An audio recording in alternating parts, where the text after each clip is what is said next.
আসসালামু আলাইকুম প্রিয় শিক্ষার্থীবৃন্দ, সবাই ভালো আছো? আজকে আমরা হিসাব বিজ্ঞান দ্বিতীয় পত্রের সপ্তম অধ্যায় উৎপাদন ব্যয় হিসাব বিজ্ঞান দ্বিতীয় ক্লাসটি শুরু করব। দ্বিতীয় ক্লাসটি শুরু করার আগে আমরা প্রথম ক্লাসটি একটু যাচাই করে নিচ্ছি। আমরা প্রথম ক্লাসটির মধ্যে কিছু সূত্র লেখাই দিয়েছিলাম। সেই সূত্রের মধ্যে ছিল উৎপাদন ব্যয় বিবরণী কিভাবে করা হয়। উৎপাদন ব্যয় বিবরণী করতে হলে 7টা ধাপ। প্রথম ধাপটা হলো ব্যবহৃত কাঁচামাল। তো ব্যবহৃত কাঁচামাল নির্ণয় করতে হয় কিভাবে? প্রারম্ভিক কাঁচামাল যোগ ক্রয়কৃত কাঁচামাল যোগ ক্রয় পরিবহন মাইনাস সমাপনী কাঁচামাল বিয়োগ দেওয়ার পর আমরা পাবো ব্যবহৃত কাঁচামাল। এটার সাথে প্রত্যক্ষ খরচগুলো যোগ করলে পাবো আমরা মুখ্য ব্যয়। মুখ্য ব্যয়ের সাথে কারখানা ব্যয় যোগ করলে এবং উৎপাদিত পণ্যের যদি আমরা ওয়ার্ক ইন প্রগ্রেস প্রারম্ভিক যোগ করি, সমাপনী বাদ দিলে আমরা উৎপাদন ব্যয় পাবো। এর সাথে আমরা ওপি সুপুরি ব্যয় প্লাস বিক্রি উপরি ব্যয় যোগ করলে আমরা পাবো মোট ব্যয়। মোট ব্যয়ের সাথে আমরা যদি লাভ যোগ করি, মোট লাভ যোগ করলে পাবো আমরা বিক্রি মূল্য। এই নিয়মে আমরা উৎপাদন ব্যয় হিসাব নিয়মে করার জন্য যে সূত্রটি আমি লিখেছিলাম সেটা তোমরা অবশ্যই মুখস্থ রাখতে হবে এবং এটা ফলো করতে হবে। তাই ওটার আলোকে আমি একটা উদ্দীপক নিয়ে কথা বলছি। সেই উদ্দীপকটি অবশ্যই গভীর মনোযোগ দিয়ে তোমরা উপলব্ধি করতে হবে।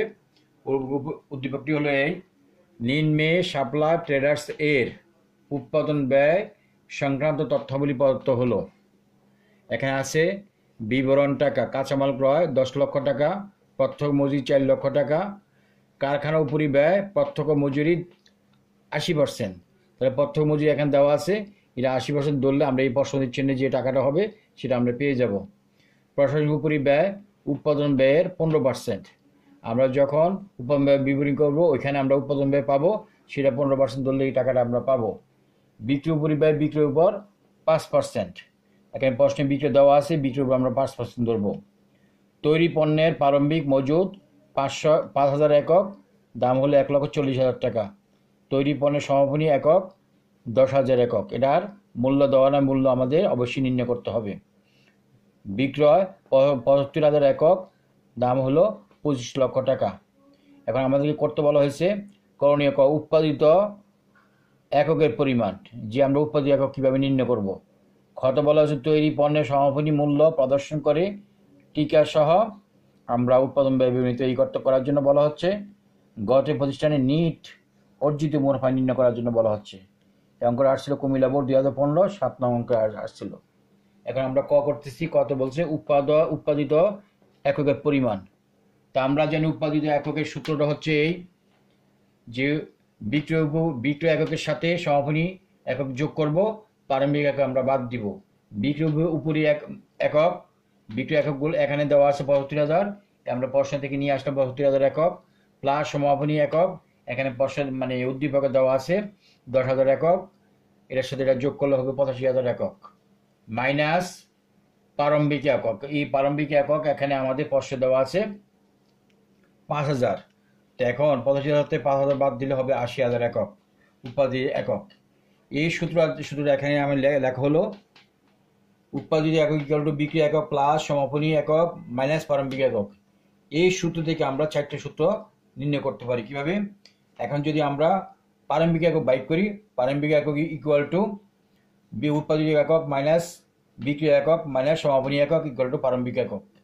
তারপরে আবার বিক্রি একক যদি আমরা ব্যয় করতে যাই, বিক্রি একক আমরা যদি ব্যয় করতে যাই তাহলে কি করতে হবে? উৎপাদিত একক মাইনাস সমাপনী একক প্লাস প্রারম্ভিক একক। এইভাবে আমরা যখন যেটা পড়ে চাওয়া হয় সেটা আমরা নির্ণয় করতে পারবো। তবে এই সূত্র জানলে যে কোনো সূত্র আমরা অ্যাপ্লাই করতে পারি। খতে বলা আছে তৈরি পণ্যের সমাপনী মূল্য প্রদর্শন করে টিকা সহ উৎপাদন ব্যয় বিবরণী তৈরি করো। তা আমরা উৎপাদন ব্যয় বিবরণী শুরু করলাম। বিবরণ টাকা কাঁচামাল ক্রয় প্রশ্ন দেওয়া আছে 10 লক্ষ টাকা। এই আমরা উদ্দীপক থেকে নিয়ে আসলাম 10 লাখ প্লাস প্রত্যক্ষ মজুরি এখানে উদ্দীপকে বলা আছে 4 লাখ, যোগ করলে হবে 14 লক্ষ টাকা। এখানে আমরা একাতে পাইলাম, এটা মুখ্য ব্যয়, ইংলিশে বলা হয় প্রাইম কস্ট, 14 লাখ টাকা। যোগ কারখানা উপরি ব্যয়, এখানে প্রশ্নে বলা আছে কারখানা প্রত্যক্ষ মজুরি 80%, প্রত্যক্ষ মজুরি হলো 4 লক্ষ টাকা, 4 লক্ষ ইন্টু 80% টিপ দিলে হবে 3,20,000, 14 লাখের সাথে 3,20,000 যোগ করলে হবে 17,20,000। এখন এটা পাইলে আমার উৎপাদন ব্যয়। এখন আমার উদ্দেশ্য হচ্ছে তৈরি পণ্যের সমাপনী মূল্য। তা আমরা জানি তৈরি পণ্যের সমাপনী মূল্য ইকুয়াল টু সূত্র উৎপাদন ব্যয় ইন্টু সমাপনী একক ডিভাইডেড বাই উৎপাদিত একক। উৎপাদন ব্যয় আমরা মানে উদ্দীপক মানে আমরা এখানে খ থেকে পেয়ে গেলাম 17,20,000 উপরে পূরণ সমাপনী একক। এখানে আমরা কতে আছে আমার 10,000 ডিভাইডেড বাই উৎপাদিত একক আমরা কতে আমরা বের করেছি 80,000 একক। তাইলে এখন 17,20,000 পূরণ 80,000 ভাগ 17,20,000 পূরণ 10,000 ভাগ 80,000 আমরা যদি কারখানায় করি তাইলে পাবো 2,15,000 টাকা। এখন আমাদের গত বলা হচ্ছে অর্জিত নিট মুনাফা নির্ণয় করো।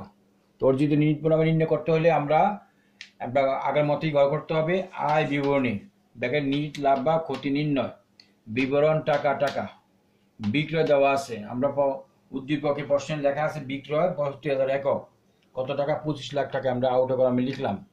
তা আমরা জানি বিক্রি থেকে বিক্রিত পণ্য ব্যয় বাদ দিলে আমরা মোট লাভ পাবো। মোট লাভ থেকে অফিস খরচগুলো বাদ দিলে আমরা পাবো নিট লাভ।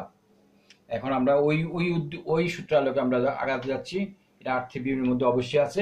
বিক্রিত পণ্যের ব্যয় প্রারম্ভিক তৈরি পণ্যের মূল্য হলো 1,40,000। আমরা এখানে উদ্দীপকে দেওয়া আছে 1,40,000 প্লাস উৎপাদন ব্যয় 17,20,000। আমরা খতে পাইছি 17,20,000, এখানে আমি নিয়ে আসলাম 1,40,000 প্লাস 17,20,000 যোগ করলে হবে 18,60,000 মাইনাস তৈরি পণ্যের সমাপনী মূল্য আমরা খতে পেয়ে গেছি 2,15,000। এখানে 2,15,000 আনলাম। 18,60,000 থেকে 2,15,000 বাদ দিলে হবে 16,45,000। তো উপরে 25 লক্ষ থেকে 16,45,000 বাদ দিলে হবে 8,55,000। এটা হলো মোট মুনাফা। এখন মাইনাস প্রশাসনিক উপরি ব্যয়। এখানে উদ্দীপকে বলা আছে প্রশাসনিক উপরি উৎপাদন ব্যয়ের 15%। তো এখন আমরা উৎপাদন ব্যয়টা পাইছি 17,20,000। তো 17,20,000 পুরো 15% হবে 2,58,000 টাকা। মাইনাস বিক্রয় উপরি ব্যয়। তা বিক্রয় উপরি ব্যয় বলা আছে বিক্রয়ের 5%। বিক্রয় হলেও 25 লাখ, 25 লাখ ইন্টু 5% হবে 1,25,000 টাকা। তাইলে 8,55,000 থেকে এই দুইটা ফিগার বাদ দিলে হবে 7,72,000 টাকা। নিট মুনাফা দাঁড়ালো তাইলে হলো 4,72,000 টাকা। এখন অঙ্কটা শুরু করার আগে আমাদের চিন্তা করতে হবে অঙ্কটা কিভাবে আমরা শুরু করব। অঙ্কটা শুরু করার আগে উদ্দীপকটা আমরা বুঝে নিতে হবে। বুঝে নিয়ে আমরা শুরু করবো কিভাবে উৎপাদিত একক নির্ণয় করতে হয়। তারপর উৎপাদন ব্যয় বিবরণীর মাধ্যমে আমরা সমাপনী মজুতের মূল্য আমরা নির্ণয় করব। তারপর আয় বিবরণীর মাধ্যমে আমরা প্রতিষ্ঠানের নিট লাভ নির্ণয় করব। এখন একটি নৈতিক নিয়ে আলোচনা রাখছি। আরেকটি সৃজনশীল অঙ্ক নিয়ে আলোচনা রাখছি। এখানে সৃজনশীলটা হচ্ছে এই রিমিটেডার্সের উৎপাদন ব্যয় সংক্রান্ত তথ্যাবলী প্রদত্ত হলো। তারিখটা ছিল 31/12/2014। অঙ্কটা আসছে সিলেট বোর্ড 2015 8 নং অঙ্কে। তাহলে প্রশ্নটা কি দেওয়া আছে মানে আমরা সৃজনশীলে বিবরণ টাকা মজুত পণ্য বা কাঁচামাল 1 তারিখ। আমরা জানি যখন প্রারম্ভিক লেখা থাকে এটাও প্রারম্ভিক 1 তারিখ ধরবো, অথবা তারিখ যখন লেখা থাকবে 1 অবশ্যই এটা প্রারম্ভিক ধরতে হবে 26,000 টাকা। কাঁচামাল ক্রয় 80,000 টাকা। মজুরি আমরা জানি যে কোনো খরচ দুইভাবে হয়, একটা প্রত্যক্ষ একটা হলো পরোক্ষ। মজুরি বলছে টোটাল টাকার 3/2 অংশ প্রত্যক্ষ, 3/1 অংশ পরোক্ষ। তো প্রত্যক্ষটা আমরা মুখ্য ব্যয়ের সাথে যোগ করব আর পরোক্ষটা আমরা কারখানা উপব্যয়ের সাথে যোগ করব। ক্রয় পরিবহন 2,000 টাকা। ভাড়া কর 4/3 কারখানা, 4/1 অফিস। কারখানাটা আসবে উৎপাদনমুখী খরচের মধ্যে মানে কারখানা উপব্যয়, আর অফিসটা আসবে প্রশাসনিক উপরিব্যয়। তাহলে ভাড়া কর কত টাকা আছে 8,000 টাকা। কাঁচামাল মজুদ 31/12/2015। 31/12 বলতে সমাপনী বোঝায়, টাকা হলো 20,500। সমাপনী সবসময় বাদ দিতে হবে, আমরা সকল সমাপনী বাদ যাবে। কারখানা অন্যান্য ব্যয় 15,000 টাকা, এটা হবে কারখানা উপরি ব্যয়ের মধ্যে। বেতন 5/1 কারখানা, 5/2 অফিস, 5/2 বিক্রয় সংক্রান্ত। এখন বেতন খরচটা 3 জায়গায় ইউজ করা হয়েছে। একটা কারখানাটা যাবে আমরা কারখানা ব্যয়ে অফিসটা যাবে প্রশাসনিক ব্যয়ে, বিক্রিয়া যাবে বিক্রি ও বিলি খরচে। টোটাল 20,000 টাকা। 20,000 টাকার উপর এই অংশগুলো হবে। আমরা যখন অঙ্ক করবো এটা আমরা অবশ্যই বুঝে বুঝে অবশ্যই এটা করব আমরা। শোরুম খরচ, এটা হলো বিক্রয় সংক্রান্ত খরচ, সেটা বিক্রি পরিব্যয়ে যাবে 4,500 টাকা। লাভ মোট ব্যয়ের 25%। আমরা যে ব্যয়টা আমরা ব্যয় করবো সেই ব্যয়ের উপর 25% লাভে পণ্য বিক্রি করা হয়েছে। করণীয়: ক, ব্যবহৃত কাঁচামাল ব্যয় কত? ক্ষত বলা আছে উৎপাদন বা কারখানা ব্যয় কত? গত বলা আছে বিক্রিত পণ্যের ব্যয় 1,15,000 টাকা হলে আংশিক ব্যয় বিবরণী নির্ণয় করো। এখন আমরা কত বলা আছে ব্যবহৃত কাঁচামাল ব্যয় নির্ণয় করো। আমরা জানি ব্যবহৃত কাঁচামাল সূত্র হলো প্রারম্ভিক কাঁচামাল যোগ কাঁচামাল ক্রয় যোগ ক্রয় পরিবহন মাইনাস সমাপনী কাঁচামাল। তো প্রারম্ভিক কাঁচামাল দেওয়া আছে 26,000 টাকা, আমরা উদ্দীপক থেকে নিয়ে আসলাম, যোগ কাঁচামাল ক্রয় 80,000 টাকা, উদ্দীপক থেকে নিয়ে আসলাম, ক্রয় পরিবহন 2,000 টাকা, উদ্দীপক থেকে আনলাম। টোটাল খরচ হলো আমাদের 1,08,000 টাকা। এটাকে আমরা যোগ করার পর লিখব ব্যবহার উপযোগী কাঁচামাল মাইনাস সমাপনী কাঁচামাল। এখানে বলা আছে 31/12/2015 20,500 টাকা। তাহলে 1,08,000 থেকে 20,500 বাদ দিলে 87,500 টাকা থাকে। এটা হবে সমাপনী কাঁচামাল। এখন আমরা উদ্দীপকের খ আমরা করব উৎপাদন ব্যয় বা কারখানা ব্যয় কত। তো এখন আমরা এটা করতে হলে আমরা উৎপাদন ব্যয় বিবরণী করতে হবে। আমরা ব্যবহৃত কাঁচামাল ক থেকে যা পাইলাম সেটা আমরা নিয়ে আসবো 87,500 যোগ প্রত্যক্ষ মজুরি। মজুরি বলছে মজুরি দুই ধরনের, একটা হলো প্রত্যক্ষ একটা হলো পরোক্ষ। টোটাল 24,000 টাকা দেওয়া আছে। 24,000 টাকা 3/2 অংশ হলো প্রত্যক্ষ, যোগ প্রত্যক্ষ মজুরি 24,000 পূরণ 3/2। 24,000কে 3 দিয়ে ভাগ 2 দিয়ে পূরণ দিলে হবে 16,000 টাকা। 87,500 প্লাস 16,000 যোগ করলে হবে 1,03,500 টাকা। এটাকে আমরা মুখ্য ব্যয় হিসেবে আখ্যায়িত করব, ইংলিশে বলা হয় প্রাইম কস্ট। প্লাস কারখানা উপরি ব্যয়। এখন আমি বিগত ক্লাসে কারখানা উপরি ব্যয় কী কী হবে সেটা আমি লিখে দিয়েছি, তোমরা অবশ্যই ফলো করবে। কত হলো পরোক্ষ মজুরি। এই মজুরির প্রথম অংশটা ছিল প্রত্যক্ষ, পরের অংশটা হলো পরোক্ষ। 24,000 টাকা 3/1 অংশ। তো আমরা দেখাই দিব 24,000 পূরণ 3/1 অংশ করলে হবে 8,000 টাকা। বাড়া করের মধ্যে 4/3 অংশ হলো কারখানা, তা 8,000 পূরণ 4/3 হবে 6,000 টাকা। বেতন হলো 3টা অংশ বিভক্ত, প্রথম হলো কারখানা, পরটা হলো অফিস, পরটা হলো বিক্রয় সংক্রান্ত।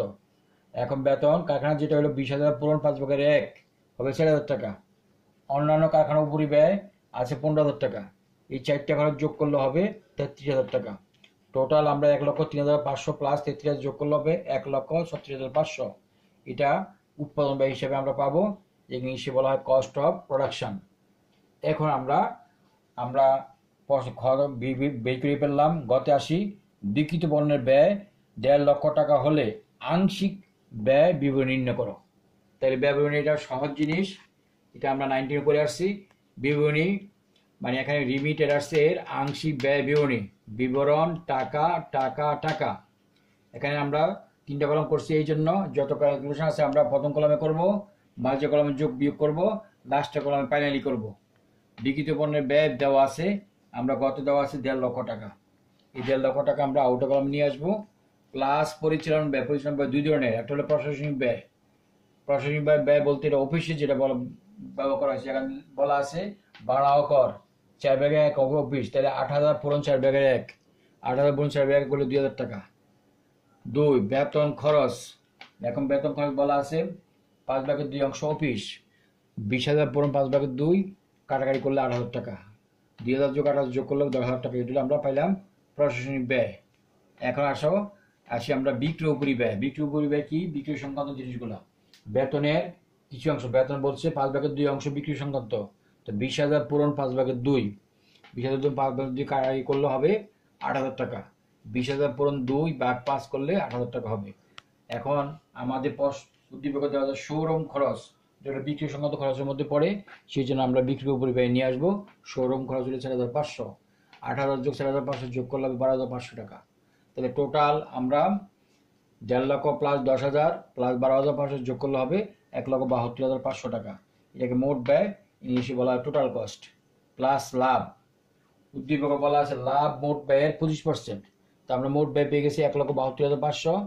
লাভ 1,72,500 টাকার উপর 25% ধরবো, ধরলে 43,125 টাকা হবে। এখন ব্যয়ের সাথে লাভ যোগ করলে আমরা বিক্রি মূল্য পাবো। এখন আমরা আবার অঙ্কটা নিয়ে একটু আলোচনা রাখছি। অঙ্কটা একটু জটিল, তবে সবাই একটু উদ্দীপকটা বুঝবে। সবসময় অঙ্ক করার পূর্বে আমাদের জানতে হবে কীভাবে অঙ্কটা শুরু করতে হবে। প্রথমে আমরা উদ্দীপক পড়ে বুঝিয়ে নেব যে কী কী খরচ কোন খাতে যাবে। আমরা জানি প্রত্যক্ষ খরচগুলো আমরা মুখ্য ব্যয়ে যাবে, পরোক্ষ খরচগুলো যাবে কারখানা উপরি ব্যয়ে, তারপর অফিস সংক্রান্ত খরচগুলো যাবে প্রশাসনিক উপরি ব্যয়ে, আর বিক্রি সংক্রান্ত খরচগুলো যাবে বিক্রয় ও বিলি সংক্রান্ত খরচে। তো এইগুলো জানতে পারলে অঙ্কটা সহজ হবে। প্রথমে আমরা ব্যবহৃত কাঁচামাল বাই করবো। ব্যবহৃত কাঁচামাল হলো প্রারম্ভিক কাঁচামাল প্লাস ক্রয়কৃত কাঁচামাল প্লাস ক্রয় পরিবহন মাইনাস সংহনী কাঁচামাল। এরপর আমরা উৎপাদন ব্যয় বের করবো। ব্যবহৃত কাঁচামাল কত থেকে নিয়ে আসবো। এরপরে আমরা প্রত্যক্ষ মজুরি যোগ করবো, যোগ করলে হবে মুখ্য ব্যয় পাবো। এরপর কারখানা উপরি ব্যয় 4টে আছে, 4টে আমরা যোগ করবো। যোগ করার পর পাবো আমরা উৎপাদন ব্যয় হবে 1,36,500 টাকা। এরপরে আমাদের বলছে আংশিক ব্যয় নির্ণয় করতে বলছে। এখন বিক্রিত পণ্য ব্যয় পর্ষদ দেওয়া আছে, যদি দেওয়া না থাকতো তাইলে আমরা পর্ষদ থেকে পর্ষদ যা দেওয়া আছে এটা দিয়ে আমরা শুরু করতাম। তো বিক্রিত পণ্যের ব্যয়ের সাথে আমরা সকল প্রশাসনিক ব্যয় যোগ করব, তারপরে বিক্রি ও বিলি খরচ যোগ করব। যোগ করলে হবে মোট ব্যয়। মোট ব্যয়ের সাথে আমরা লাভের হার পর্ষদ দেওয়া আছে, ব্যয়ের উপর 25%, এই লাভের হার যোগ করলে লাভ যদি যোগ করা হয় তাহলে আমরা বিক্রি মূল্য পাবো। ধন্যবাদ সবাইকে। এভাবে অঙ্কটা করতে হবে। সবাইকে ধন্যবাদ।